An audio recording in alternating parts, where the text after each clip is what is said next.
අපේ රාජ්‍ය ශිෂ්ට සම්පන්න රාජ්‍ය බවට පරිවර්තනය කළ යුතුයි. ජනාධිපතිවරයාගේ සිට පහළම දේශපාලන නායකත්වය දක්වත් ජනාධිපති ලේකම්වරයාගේ සිට පහළම රාජ්‍ය නිලධාරියා දක්වත් සෑම දෙනාම ශිෂ්ට සම්පන්න රාජ්‍ය කොටස් කරුම් බවට පත් කළ යුතුයි. හැබැයි අපේ රට තිබුණේ කොතනද? අශිෂ්ට රාජ්‍යයක්.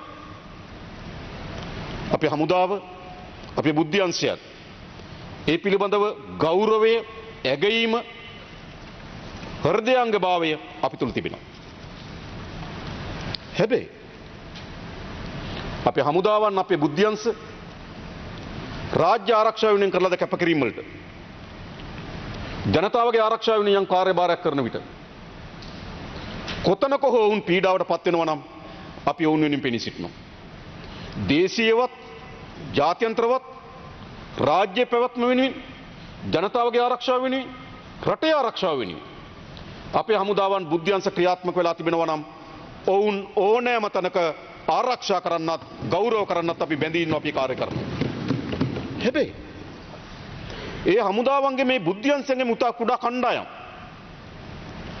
රාජ්‍ය වමනාවකට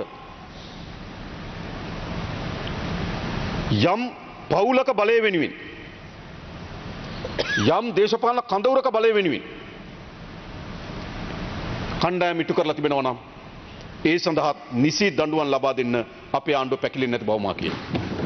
එකක් අපේ හමුදාවේගේ කීර්තිය වෙනුවෙන් අපි කළ යුතුයි. දෙක ශිෂ්ට සම්පන්න රාජ්‍යයක් ගොඩනැගීම වෙනුවෙන් කළ යුතුයි. තුන අපේ රටේ ජනතාවගේ ආරක්ෂාව වෙනුවෙන් කළ යුතුයි. ඒත් අපේ රටේ තිබුණ නැද්ද එහෙම එකක්? ලසන්ත වික්‍රමතුංග ඝාතනය වෙන්නේ කොහොමද? මොකද ගන්න?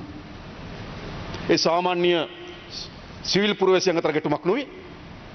ආණ්ඩුවට එරෙහි මාධ්‍යවේදියෙක් ඝාතනය කරනවා. වාර්තාවල එතන බුද්ධි අංශ උපයෝග කරගෙන තිබෙන බව. සංගවන්න ඕන. කිත්නාර් පහරගෙන ගිහලා පහර දෙනවා.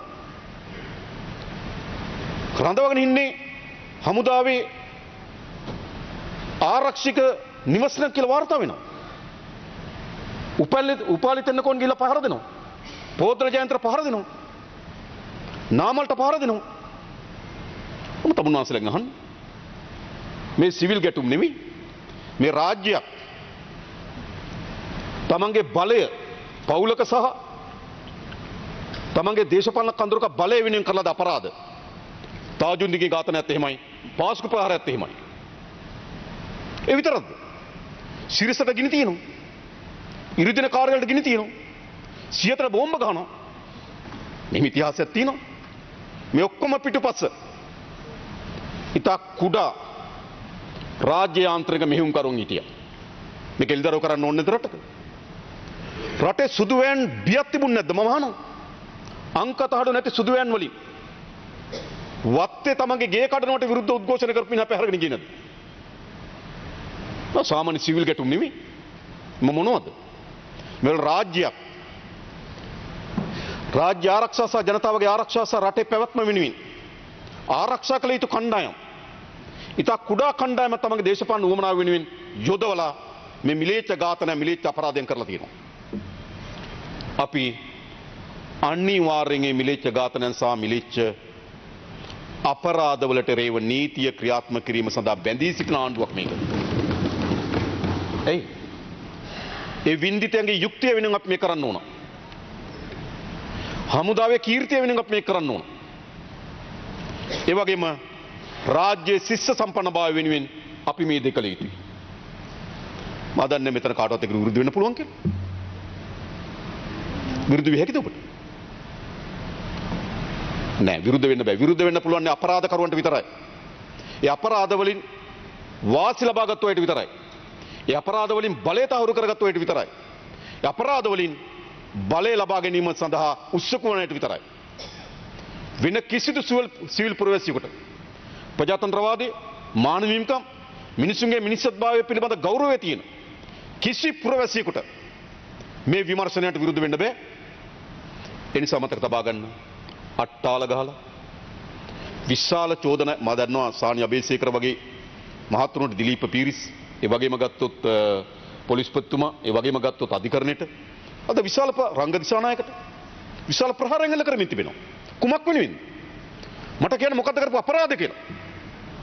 අපරාධය තමයි මේ රටේ ජනතාවට එරෙහිව කරන ලද අපරාධයන් මේ ජනතාව ඉස්සරහා එළිදරව් කිරීම සහ විමර්ශනය කිරීම. ඒකට වුන් වැඩි කරුවන් නෙවෙයි.